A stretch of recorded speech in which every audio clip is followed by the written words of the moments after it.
true about what happened to me with my first daughter, let me start from the beginning. When I was 17 years old, my mother had moved in this man named Nathan Marcotte. He told my mom that he was kicked out by his dad. He moved in with me all the way over to Ohio. He stayed with us up in our room, and he abused me. He was beating on me, and he was forcing me to have sex with him.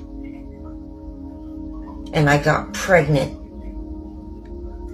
My mom had moved him in with us because she felt bad for him because he had told my mom that he had gotten kicked out. It wasn't my choice for him to stay with us. And my mom knew what was going on. So she kicked me out when I got pregnant, and I had to live with him and his father all the way in Rhode Island. She sent me to stay with him in Rhode Island when I got pregnant. I was staying with him while I was pregnant and while I was taking care of my daughter up until she was 9 months old.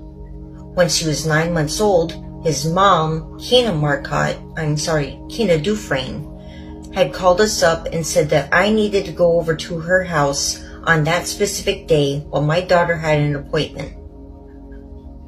She had many appointments up until then, but she wanted that day on that appointment.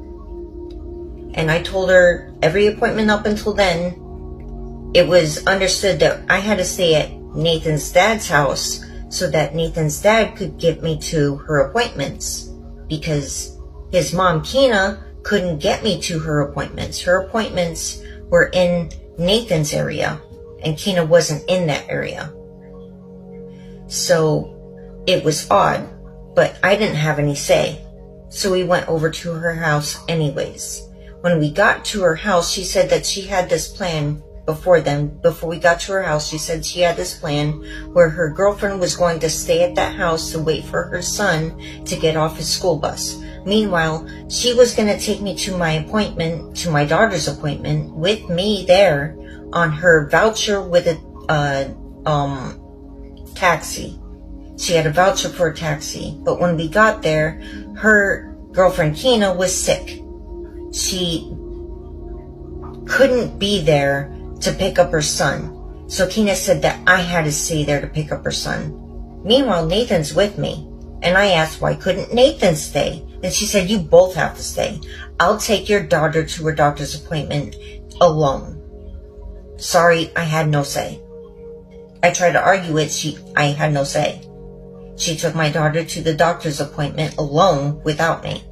She came back with my daughter, took her son, and went to her girlfriend's house and left me with my daughter with her son at her apartment alone. Her son and I got into a domestic dispute, and he took my daughter and ran off with her, and I ran to the bar and asked for help. When we got back to his apartment, to his mom's apartment, he was missing. They went off to go look for him and his mom. His mom came back, and she didn't seem surprised. I'm just noting that. They went off to look for him.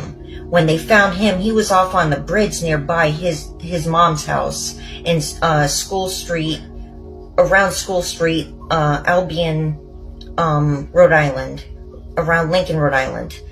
And this is in the police documents. I just don't know how to find them, but I'm just letting you know they're in there. And he was up on the bridge threatening to jump off the bridge with her. So the cops had to get her off of him and arrested him and brought her back to me. When they brought her back to me, Keena said, what are you going to do now? Because his dad isn't going to let you move back in with him. And you can't stay with me, but she can. And I didn't know what to do. I was going to be homeless. And she said, you can leave her with me, give me temporary guardianship, and DCYF won't get involved.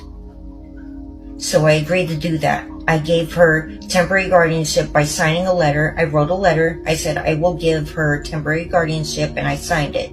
And then she signed it. And right up the road, there was a notary at like this post office. So we went and had it notarized. It was stamped and it was notarized. And she said, keep this in your pocket. And I did.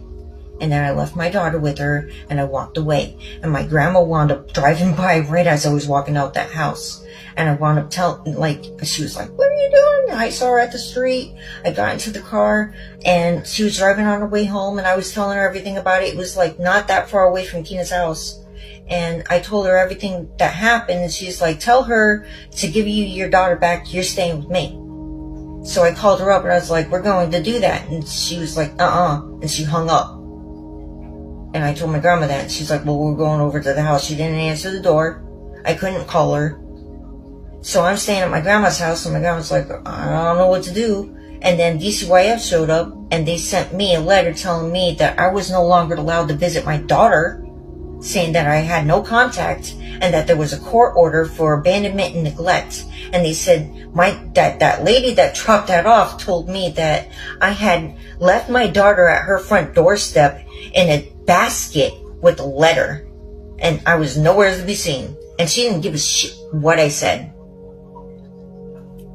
And my grandma was like, well, you're going to have to go to Job Corps after all. So I went to Job Corps. I was staying at Job Corps. I got all enrolled in the Job Corps. I went in there to get myself on my own 2 feet. My grandma was like, you're going to have to do that. You're going to have to get yourself a job and everything. This was Kina's idea, but I was telling my grandma about this. And she's like, that's a good idea because my grandma didn't know what to do.